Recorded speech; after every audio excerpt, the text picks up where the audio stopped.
Muy buenas noches y bienvenido a un nuevo programa de debate. Por estos días está por salir la admisión o no admisión de los recursos que están presentados en contra de los candidatos presidenciales Norman Quijano y Salvador Sánchez Serén. La Corte, la Sala Constitucional, tiene recursos en sus manos y ha dicho que por estos días, esta semana, está por admitirlos o no admitirlos. Ya haya admitido un recurso en contra del expresidente Saca.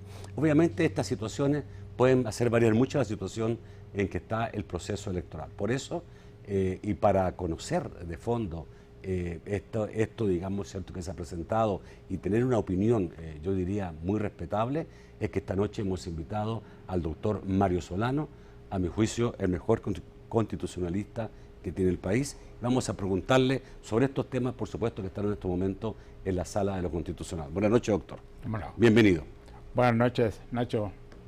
Le agradezco mucho la invitación al programa. Siempre es un gusto estar acá con ustedes y aprovecho la oportunidad para saludar al público televidente y esperar que esta entrevista sea de provecho para todos los ciudadanos, sobre todo en este momento tan importante que está viviendo el país. Muchas gracias. Bueno, la primera pregunta que quiero hacerle, doctor, es ¿por qué antes estas demandas, estos recursos no se ponían?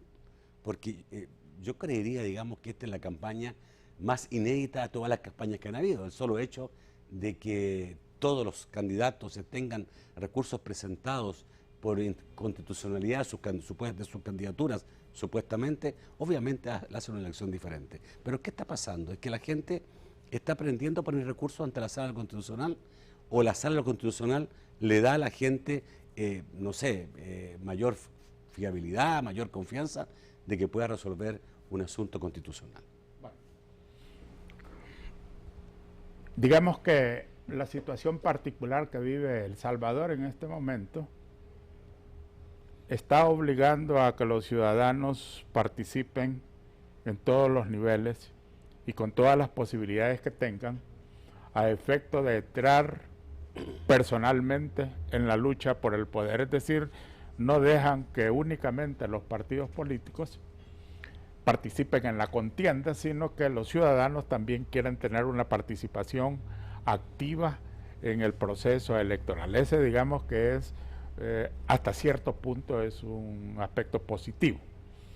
La otra cuestión que debe verse es un poco más formal, pero que desde luego constituye el fundamento que tienen los ciudadanos para poder presentar estos recursos que está conociendo la Sala de lo Constitucional. Hay un aspecto que debemos de tomar en cuenta y del cual vamos a partir. Sí.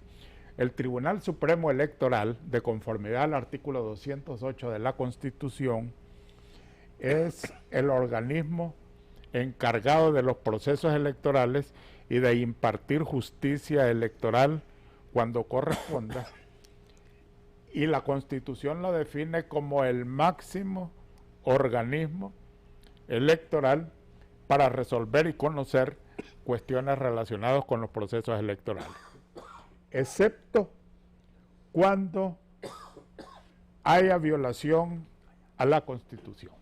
En ese momento ya prácticamente el Tribunal Supremo Electoral pierde su jurisdicción y competencia, no obstante de que la Constitución ha dicho que el Tribunal Supremo Electoral es la autoridad máxima en materia electoral, sin perjuicio, dice la Constitución, de los recursos que establece o que se establecen por violación de la misma. Entonces, aquí tenemos dos cosas. O sea, lo establece claramente la Constitución. Lo establece la Constitución. Aquí no es, digamos, porque algunos dirigentes políticos han dicho de que la Sala no tiene nada que hacer en esto, que toda la materia electoral corresponde al tribunal. La Sala de lo Constitucional tiene jurisdicción y competencia para conocer de problemas electorales cuando se ha producido una violación a la Constitución. Yo no estoy diciendo de que realmente se haya producido esa violación, sino que lo que estamos diciendo es que la Constitución establece de que el Tribunal Supremo Electoral es el máximo organismo en materia electoral, excepto cuando hubiera violaciones a la misma Constitución y que da lugar a los recursos que la Constitución establece. En este caso sería el recurso de amparo constitucional cuando hubiere violación de derechos fundamentales, o el recurso de inconstitucionalidad cuando se producen violaciones al texto mismo de la Constitución, aunque directamente algún ciudadano no resulte perjudicado por la violación constitucional. Basta con que se viole en abstracto la Constitución para que la Sala de lo Constitucional pueda conocer. Entonces aquí se presenta un problema muy delicado, pienso yo, y en el cual la Sala de lo Constitucional debe de tener mucha cautela para no invadir atribuciones que le corresponden al Tribunal Supremo Electoral. Y el Tribunal Supremo Electoral, por su parte, debe de tener la suficiente calificación de conocimiento a la Constitución para no incurrir en violaciones constitucionales, en este caso, al recibir las peticiones de los candidatos para que les inscriban su candidatura. Me parece de que lo que hay en este momento es que el Tribunal Supremo Electoral ha declarado o ha considerado que las peticiones o solicitudes que le han hecho los candidatos para ser inscritos como tales, el Tribunal Supremo Electoral las ha considerado correctas. Las ha considerado apegadas a la ley y apegadas a la Constitución. Ahora, aparentemente, el mecanismo, digamos, de considerar correcto o no que utiliza el tribunal es un poco más simple. Se refiere básicamente a si llena los requisitos que establece la ley electoral. Ya. El tribunal no juzga en materia si está pegado o no a la Constitución. Más que, digamos, que sea mayor de edad. Lo único es que si se han llenado los requisitos formales que la ley o el código electoral establece, debemos de presumir también de que se han cumplido con los requisitos constitucionales, porque una cosa lleva a la otra. Si no ha ocurrido así, es entonces cuando los ciudadanos, y aquí volvemos a lo que decíamos al principio, que los ciudadanos están atentos a lo que está ocurriendo en el proceso electoral, y entonces dicen, en el Tribunal Supremo Electoral, las peticiones que hagamos o las peticiones que hayamos hecho no van a prosperar. Entonces nos vamos directamente a la Sala de lo Constitucional a denunciar violaciones a la Constitución mediante los recursos de que disponemos para acceder a la instancia, para acceder a sede constitucional y entonces presentar nuestra demanda y que sean resueltas nuestras pretensiones. Esos recursos son el recurso de inconstitucionalidad y el recurso de amparo en caso pues, de que haya violación a un derecho fundamental de alguna persona. Doctor, le pediría, digamos, ¿cierto?, que analizáramos los recursos que están presentados en relación al candidato Elian Tinosaca. Básicamente, en términos generales, yo sé que usted, digamos, a lo mejor no conoce todo el proceso, pero en términos generales. Hay dos violaciones, uno al artículo 88, se dice, y otro al artículo 154. Uno es en relación a la reelección, ¿no? Y quedémonos en ese punto. Se dice, digamos, cierto, que el demandante, que el presidente Saca ejerció la presidencia en el periodo inmediato anterior a su inscripción como candidato.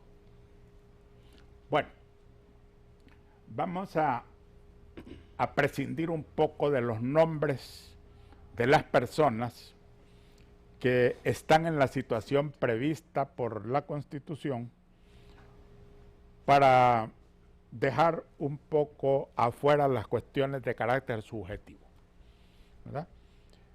Por otra parte, la disertación que a mí me corresponde hacer no tiene nada que ver con las personas concretas que están en este juego, claro, ¿verdad? Entonces podemos prescindir de las personas. Perfecto. Y entonces ver realmente qué es Perfecto. Lo que está ocurriendo en el campo estrictamente constitucional. Veamos. Para usted, ¿qué dice la Constitución en relación a la reelección? Bueno, en cuanto a la reelección, lo que ocurre es lo siguiente. Vamos a volver un poco, quizá. Yo le sugiero de que para que el público televidente comprenda mejor de qué estamos hablando, Entonces tenemos que, y le sugeriría a las personas que nos están siguiendo, como lo hago siempre cuando tengo esta oportunidad, de pedirle a los ciudadanos que tengan su constitución a la mano para que puedan ir comprendiendo mejor de lo que estamos hablando. En una constitución, cuando se arma una constitución en un país, hay que tener presentes fundamentalmente dos cosas. Que una constitución se levanta sobre dos bases fundamentales, que son la libertad de los ciudadanos y la igualdad de los ciudadanos. Sin esos dos elementos no hay constitución. Pero además una constitución debe tener sus principios. Ya vamos a llegar al punto que usted me está preguntando. Los principios que animan a una constitución es el marco filosófico que le da vida a esa constitución, que la hace ser constitución y no otra cosa. Entre esos principios están el principio de irretroactividad de la ley. La ley no puede aplicarse en forma retroactiva. Fíjese bien lo que le digo. Otro principio constitucional que establece nuestra Constitución es, en el caso de la presidencia de la República, la alternabilidad en el ejercicio de la presidencia de la República. ¿Qué es la alternabilidad? ¿Cuándo una cosa es alterna? Cuando una situación sucede a otra situación. Cuando una persona sucede a otra persona. Entonces hay alternabilidad. Es decir, son dos personas que entre sí tienen una relación de inmediatez. En la alternabilidad, que es otro principio consagrado en la Constitución y que es muy importante, no estamos hablando de cualquier cosa, estamos hablando de cosas muy importantes, porque al violarse el principio de la alternabilidad, eso da lugar al derecho de insurrección. Al violarse el principio de la alternabilidad, inmediatamente el pueblo salvadoreño tiene derecho a la insurrección. De manera que lo que están planteando acá, en el caso particular de que uno de los candidatos no reúne las características que el artículo 152 exige, lo que se está planteando es que ese ciudadano, al ser electo presidente y al no haberse cumplido con el principio de la alternabilidad, entonces el pueblo tendría derecho a la insurrección. Hay que saber realmente qué es lo que estamos diciendo, qué es lo que estamos haciendo, qué es lo que estamos pretendiendo y las consecuencias que esto puede tener frente a una mala resolución que se dé, ya sea en el Tribunal Supremo Electoral o en la Sala de lo Constitucional de la Corte Suprema de Justicia. Entonces, cuando estos principios, el de la irretroactividad de la ley, de la publicidad de las normas, el principio de la interdicción a la arbitrariedad o el principio de la alternabilidad en el ejercicio de la presidencia de la República se violentan, entonces esto trae consecuencias muy complicadas, doctor, para la institucionalidad. Interpretación en relación a cuando dice que nadie puede ser candidato presidencial sin no haber estado en el periodo inmediato anterior. Exactamente. Entonces o sea, vamos a ir ya decantando sí, un poco. La pregunta, lo que pasa es que tengo un corte y tenemos varios temas, pero la pregunta es que en El Salvador se puede postular después de 5 años o hay que postular después de 10 años. Mire, con ese planteamiento que se ha hecho, se pueden incurrir en absurdos incalificables al considerar que el candidato don Tony Saca, vamos a mencionar nombres ya que estamos entrando a un terreno más concreto, que no puede ser presidente de la República porque él fue presidente en el periodo anterior. Pero la Constitución es una norma que rige hacia el futuro. Y precisamente por eso le mencioné el principio de la irretroactividad de la ley. Aquí están tratando de aplicar la irretroactividad de la Constitución y la están haciendo parecer que tiene efectos retroactivos para invalidar la postulación de un candidato. La Constitución a quien se refiere al periodo inmediato anterior es al periodo del presidente Mauricio Funes. Ese es el periodo que sale afectado. Ya vamos a ver por qué y cuáles son las incongruencias que se darían de entender de que el periodo anterior a que se refiere la Constitución es el periodo del señor Saca. Ok, vamos al corte. Yo creo que está contestada la primera pregunta que tiene que ver en relación a si es, cómo se interpreta ese periodo inmediato anterior. Ya volvemos. Bueno, doctor, yo creo que quedó claro lo que usted señaló. Básicamente, la reelección se puede dar después de un periodo, no de dos periodos. ¿Ya? Y cuando se refiere al periodo anterior, se refiere al actual. Yo creo que pueda que hayan intereses específicos para poner un poco oscura esta situación, pero yo creo que si nosotros tomamos las disposiciones constitucionales con un poco de objetividad, vamos a ver de que el periodo presidencial a que se refiere la Constitución es al periodo actual, al periodo del presidente Funes. Ya dijimos que los principios que animan a esta Constitución, entre ellos la irretroactividad de la ley y la alternabilidad en el ejercicio de la presidencia de la República, están presentes en este momento.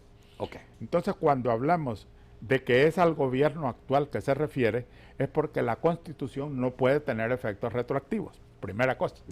Y segunda cosa, de que la alternabilidad está definida en el artículo 154 de la Constitución y dice: el periodo presidencial será de 5 años y comenzará y terminará el día 1 de junio, sin que la persona que haya ejercido la presidencia pueda continuar en sus funciones ni un día más. Esta disposición, en forma concreta y actual, ¿a quién se está refiriendo? Al presidente Funes. Le dice: presidente, usted no puede ser admitido como candidato a la presidencia de la República.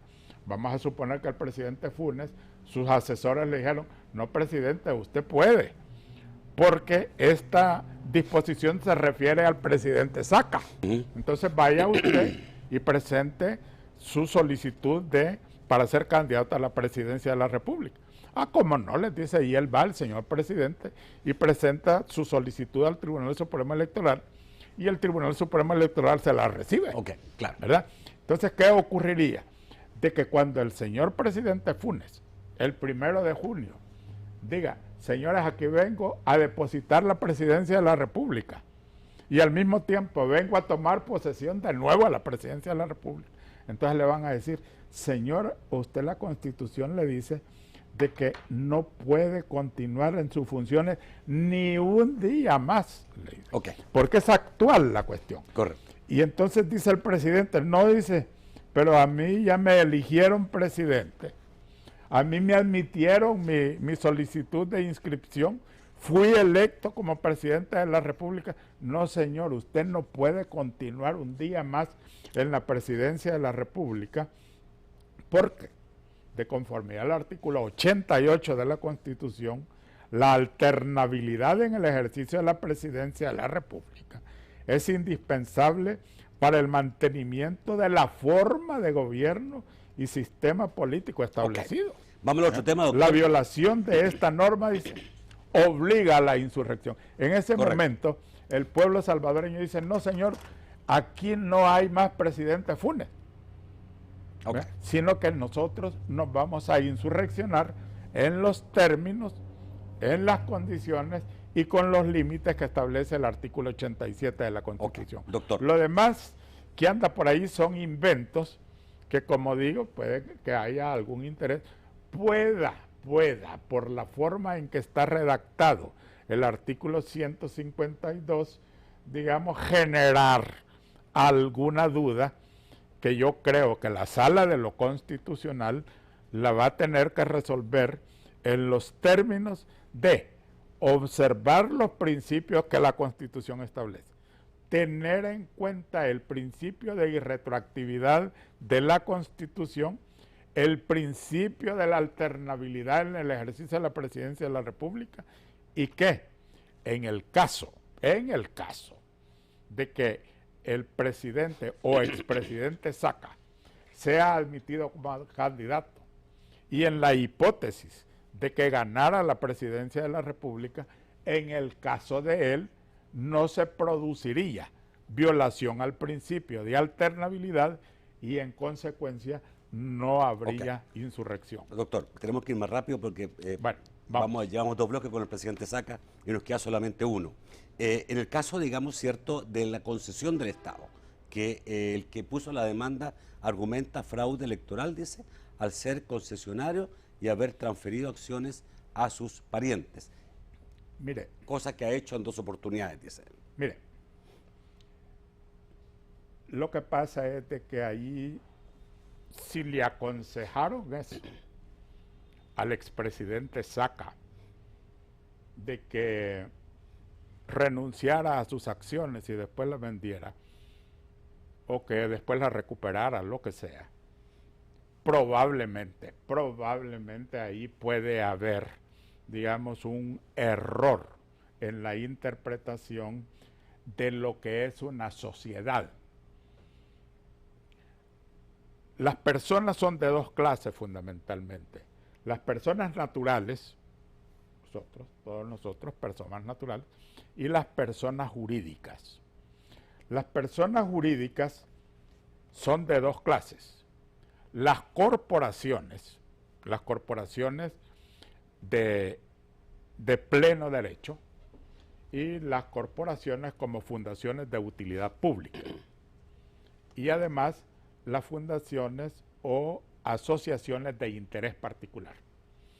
Entre las asociaciones de interés particular están las sociedades mercantiles, que en su momento fueran reguladas por el Código Civil. Posteriormente, las sociedades mercantiles empezaron a ser reguladas por el Código de Comercio. Hay un punto que es importante en esto, pienso yo, de que las corporaciones, que es la persona jurídica, es distinta de las personas naturales que la conforman. Ese es un principio fundamental en esta materia. Y nada, dijo el Código Civil en su momento, nada de lo que pertenece a la corporación le pertenece en particular a los individuos que la conforman. Es totalmente distinta, dijo, desde ya hace mucho tiempo es el Código Civil, ¿verdad? Y el artículo 17 del Código de Comercio, cuando habla de las sociedades, dice de que las sociedades, las personas que constituyen las sociedades son totalmente distintas a las personas naturales de los socios. Nada tienen que ver. Entonces, entonces no habría forma de cumplir. Solo permítame terminar esto. Y el artículo 126 del Código de Comercio dice de que en las sociedades de capitales, y las sociedades anónimas son sociedades de capitales, la calidad personal de los socios o accionistas no influye de modo esencial en la voluntad de asociarse. Quiere decir esto de que en las sociedades de capitales lo que prevalece es el dinero. Doctor. No es la persona de los socios. Doctor, ¿significa eso que solo cabría en el caso de que él tuviera a título personal y no como sociedad la concesión? Si el señor Saca tiene concesiones a título personal, sí estaría inhabilitado porque él como persona natural está aspirando a la presidencia de la República. Pero las sociedades de las cuales él participe, el número de sociedades que tenga, que no importa, las sociedades no son aspirantes a la presidencia de la República. Dice el artículo 152... Pero eso es una interpretación, porque, no sé, por ejemplo, el caso, sobre esto hay un caso, Chafi Handal, por ejemplo, que él también era accionista de la radio Mayavisión cuando fue candidato. Sí. Y antes de ser candidato, él renunció a las acciones. En mi opinión, también lo asesoraron mal, porque no... Bueno, en Chile el presidente Piñera era propietario de una línea aérea y también tuvo que renunciar a su propiedad. A menos de que haya sido una sociedad de hecho o una sociedad de personas, pero en las sociedades de capital, Ajá. le acabo de leer el artículo 126 del Código de Comercio. En las sociedades de capitales, la calidad personal de los socios no es indispensable para la voluntad de asociarse, ¿verdad? Porque en las sociedades de capitales lo que prevalece es el factor dinero. Lamentablemente, el poco desarrollo de nuestro sistema capitalista todavía descansa en la creencia de que las sociedades anónimas son patrimonio de las familias y de las pocas familias que pueden tener interés en formar ese tipo de sociedades. En otras partes y en nuestro sistema también teóricamente se permite las sociedades en las cuales las acciones son al portador. No importa la calidad de la persona natural, sino que lo que importa es el aporte en dinero. Y lo mismo sucede con aquellas sociedades anónimas que se constituyen por suscripción pública, donde las personas van y dicen, véndame una acción y aquí está el dinero. Me queda claro, doctor, toque un corte porque se nos fue el segundo bloque, pero ¿significa esto de que ese texto constitucional tiene poco efecto porque todo el mundo es parte de una sociedad anónima de capital? Por lo tanto, digamos, no tendrías mucho sentido, digamos, ¿cierto?, restringir al concesionario del Estado porque no se va a poder dar porque es parte de una sociedad anónima. Es que yo soy miembro de una sociedad anónima y las sociedades anónimas como personas jurídicas que son distintas a las personas naturales que las integran. Queda claro. Ya, vamos al corte, volvemos inmediatamente. El candidato del Partido de Arena, Norman Quijano, ahí donde el abogado Omar Pastore puso un recurso de constitucionalidad aduciendo violación al artículo 152 de la ley electoral que permite sustituir un finiquito por una certificación, dice él. ¿Ya? El abogado dice, la ley habla de finiquito y no de finiquito temporal. Solo hay un finiquito. El artículo reformado, una reforma que se hizo en julio pasado, es fraude constitucional. Bueno, digamos que estamos ya en presencia de otro de los candidatos a quien le han imputado de que no tiene el finiquito que la Constitución establece. A mí me parece de que aquí en este caso se presentan dos situaciones. La primera es ver si el doctor Quijano ya cumplió uno de los periodos para los cuales fue electo y otro periodo aún no lo ha cumplido. Me parece a mí que en el periodo que él todavía no ha cumplido, es decir, sigue siendo alcalde, en ese periodo no tienen por qué exigirle finiquito. Inclusive si él no queda como presidente de la República, él va a regresar como alcalde porque únicamente ha pedido permiso. Entonces, el finiquito que le pueden estar exigiendo es el finiquito que corresponde al periodo que él ya terminó, que tengo entendido que es el periodo que va del 2009 al 2012. Ese periodo ya lo terminó y en ese sentido sí cabe la exigencia del finiquito.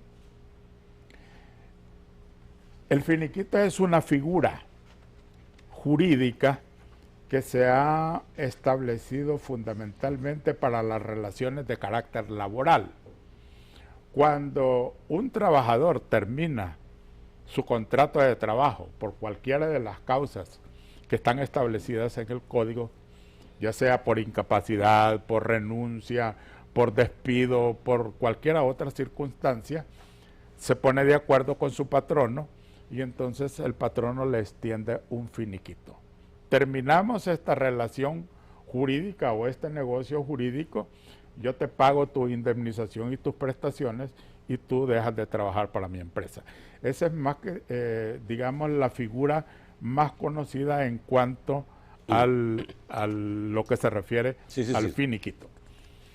En el caso del finiquito de los funcionarios públicos, el finiquito estaría relacionado con que termina su tiempo, termina su periodo para el cual fue nombrado o el periodo para el cual fue electo, él tiene que rendir cuentas de su gestión, en este caso ante la Corte de Cuentas de la República, y la Corte Ahora, en su momento le va a extender. Yo no sé si usted sabe, pero los casos específicos que estaban con algún tipo de observación y estaban siendo, tienen reparos, no sé si se refieren al periodo anterior o al actual. No sé si usted tiene información a cuál se refiere. Yo hice la aclaración precisamente por eso. Ajá.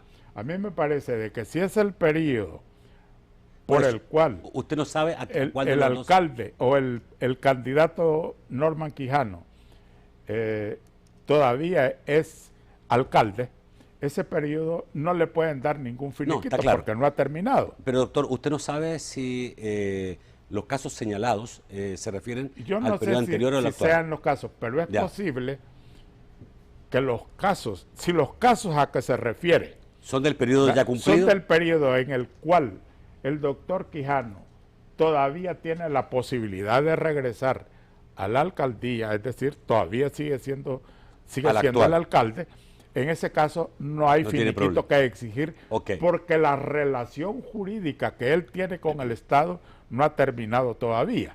Esa es una cosa. La otra cosa es que si los reparos que le han encontrado corresponden al periodo en el cual él ya terminó y el finiquito sí procede, hay que considerar dos cosas. Si el no tener el finiquito de ese periodo se debe a causas imputables al organismo gestor, en este caso a la Corte de Cuentas de la República, no le es imputable entonces la falta de finiquito al doctor Quijano. Y en consecuencia, lo que tendría que haber hecho la Corte de Cuentas es decir, por causa imputable a este organismo gestor, no le podemos extender un finiquito al doctor Quijano. No hacer lo que hicieron de otorgar un finiquito electoral. Eso no existe. Pero no puede ser. Ayer decía el presidente del Partido Arena que él tenía constancia de que todos los finiquitos decían exactamente lo mismo. El finiquito de Sánchez Serén, el finiquito de Taruizaca, el finiquito, todos decían exactamente lo mismo. Decía él, a mí no me consta. Por eso le digo, si las gestiones de cada uno de ellos ya terminaron y no tienen un finiquito por causa imputable al organismo gestor, no tienen responsabilidad de ellos. La cosa es diferente si la falta de entrega de ese finiquito es por causa imputable a cada uno de los interesados. Que Norman Quijano no tiene finiquito porque la Corte no ha terminado todo el proceso de auditoría.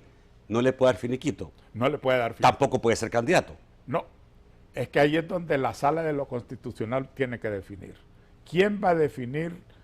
Porque aquí estamos dando, digamos, una opinión medianamente autorizada, digamos.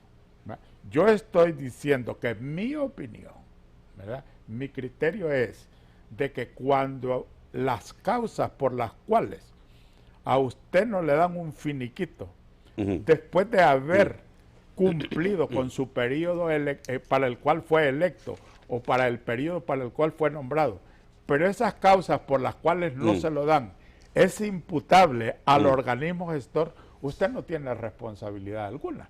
Es decir, no puedo yo no le pueden decir en este caso al candidato Quijano, señor, usted no tiene finiquito porque la Corte de Cuentas no ha terminado de hacer su investigación. Ese es el problema de la Corte de Cuentas. Doctor, me queda un minuto para este bloque y tengo que también ir al caso que se está planteando el recurso contra el candidato Sánchez Serén. Y básicamente ahí se está invocando, tengo entendido el artículo 218 que señala que los funcionarios están al servicio del Estado y no de los partidos políticos, lo que le impediría, digamos, ser candidato. Sí. ¿El candidato Sánchez Serén es funcionario por ser vicepresidente de la República? Es decir, él no está ejerciendo en este momento ninguna función porque el vicepresidente de la República, que no tiene un cargo adicional que se le haya conferido, en este caso él nada más está presente ahí para sustituir al presidente de la República en caso de enfermedad o cualquier otra circunstancia, que en este momento no sería posible para él cumplirlo porque entonces caería en el problema que le señala el artículo 152, en el sentido de que por haber ocupado la presidencia de la República durante los últimos 6 meses, entonces ya no podría ser candidato a la presidencia de la República. Entonces ni siquiera en ese sentido podría tener las características de funcionario público. Ahora, lo que ocurre también en este caso particular del señor Sánchez Serén es una cuestión de hecho. En los dos primeros casos que usted me mencionó, del doctor Quijano y del señor Saca, ahí hay cuestiones de estricto derecho que van a tener que ser resueltos por la Sala de lo Constitucional, ya sea declarando que ha lugar a la inconstitucionalidad solicitada o que se declara sin lugar por ser improcedente. Esas serían, digamos, las dos posibilidades que hay en el caso de los dos primeros, porque son cuestiones de estricto derecho que tendría que resolver la Sala de lo Constitucional con solo la vista de los autos, porque son cuestiones jurídicas que las va a debatir el tribunal en forma jurídica. En el caso del señor Sánchez Serén cambia la cosa, porque esas son cuestiones de hecho que obligarían a la Sala de lo Constitucional a abrir a pruebas el procedimiento para que en el procedimiento se compruebe si efectivamente el señor Sánchez Serén ha violentado la Constitución por haberse prevalecido de su condición de vicepresidente para hacer propaganda electoral. Sin embargo, obra a su favor de que al haber sido admitido como candidato y ser vicepresidente de la República, pero es a la vez candidato a la presidencia de la República, como candidato tiene derecho a hacer propaganda electoral. Es una cuestión que también la Sala de lo Constitucional lo tiene que resolver, pero en vista de las pruebas que obren en el proceso. Ok, vamos al corte, se nos acabó el tiempo, solo falta el bloque de preguntas de parte del público. Se me quedó fuera la ley de amnistía y también esta resolución del Tribunal Supremo Electoral que está prohibiendo que ciudadanos puedan hacer spot o publicidad o omitir su pensamiento dentro del ambiente de esta campaña política. Ya volvemos. Vamos rápidamente con Francisco Bonilla. Buenas noches, Francisco. Buenas noches, señores. Hay cantidad importante de preguntas de los amigos televidentes. Dice Freddy Ortiz González, deseo saber por qué fueron improcedentes las demandas en contra del expresidente Elías Antonio Saca. La Constitución de la República es bien clara al no permitir que él sea candidato, mucho menos presidente, con menos de 5 años de haber ejercido. Adriana Membreño dice, ¿quién evalúa a los 4 magistrados de la Sala de lo Constitucional? ¿O son absolutos? Pregunta. Mario Grisales dice, el señor Saca no puede ser impedido, ya que el artículo lo que quiso evitar es la continuidad inmediatamente anterior, plantea. Raúl Hernández dice que explique lo de ser concesionario del Estado, las frecuencias de radio, porque es lo más cuestionable, plantea Raúl Hernández. Rafael Mengíbar dice, estas demandas hacen estudiar y nos sirven para comprobar nuevos hechos jurídicos políticos en las campañas. Marlene Romero dice, mi pregunta es si con estos nuevos gobiernos se puede dar la retroactividad. ¿Es legal? Pregunta Marlene Romero. Marlene dice, me encanta escuchar a don Mario Solano, hombre sabio y objetivo. Pregunto, ¿qué opina del caso Cel en él? Y José González dice, Saca no tiene impedimento para ser presidente, sino para ser candidato. Marta Rosales dice, entiendo que si hay una sociedad donde el presidente tiene acciones, la favorecerá con negocios del Estado, es lo usual. Y Salvador Méndez dice, vaya lógica, ¿acaso ese socio no puede beneficiarse de las concesiones y sacar ventajas en una elección presidencial? Por tiempo vamos al estudio. Bueno, desgraciadamente tenemos 4 minutos para responder tanta cosa. Bueno, digamos que la gente está muy interesada en el tema que estamos tratando. Sí. Y a mí me parece de que en general la gente quiere saber si el señor Saca puede ser candidato a la presidencia de la República y en consecuencia en un determinado momento convertirse en presidente de la República. Ya explicamos de que estas son cuestiones de estricto derecho que van a ser evaluadas ya en este momento por la Sala de lo Constitucional. En su momento el Tribunal Supremo Electoral dio por buenas las candidaturas, dijo que no habían impedimentos legales. A mí me parece también de que el impedimento legal en cuanto a a lo que establece el artículo 152, me parece de que no existe ningún impedimento en ese sentido. En cuanto a las concesiones de las personas jurídicas de las cuales él forma parte como persona natural, es una cuestión controversial que va a ser discutida en el seno de la Sala de lo Constitucional, y la Sala va a determinar si el señor Saca es concesionario o no de bienes de parte del Estado o de servicios del Estado. Hay un tema por allí que mencionaron que es imposible tratarlo en un muy poco tiempo, como es el caso CEL-ENEL. Probablemente en alguna otra oportunidad lo podemos tratar. Es un tema amplísimo que tiene mucho que ver en el momento que estamos viviendo. Y en cuanto a los otros temas que han señalado, son bastante amplios que no los podemos resolver en los pocos minutos que don Nacho me ha concedido. No, nos queda todavía un par de minutos, doctor, pero en el caso CEL-ENEL, ¿usted cree que hay un proceso que tiene bases para que se lleve a cabo? Digamos que la parte penal ya está siendo conocida y además resuelta por un juez o por una jueza en este caso, y me parece que la resolución que se ha dado es la más adecuada dadas las circunstancias en que se presentaron los requerimientos fiscales. Esto de que vaya, bueno, a instrucción tenía que ir obligatoriamente. Sí. Que sea en libertad. A mí me parece de que la resolución judicial está apegada a derecho, ¿verdad? Dadas las circunstancias, no se podía exigir más. El problema que hay allí, además del problema penal que hay, de los probables problemas civiles, mercantiles, administrativos que hay, el problema de fondo que hay en el caso CEL-ENEL, el problema es de carácter constitucional. Ese es lo más serio que hay en el caso CEL. ¿En qué sentido, doctor? ¿Hay algún artículo constitucional que...? Bueno, yo le ofrezco de que en algún momento, cuando tengamos todo el tiempo, podemos tratar, si quiere, la parte constitucional de la No sé si podemos, en un minuto, el caso de la ley de amnistía.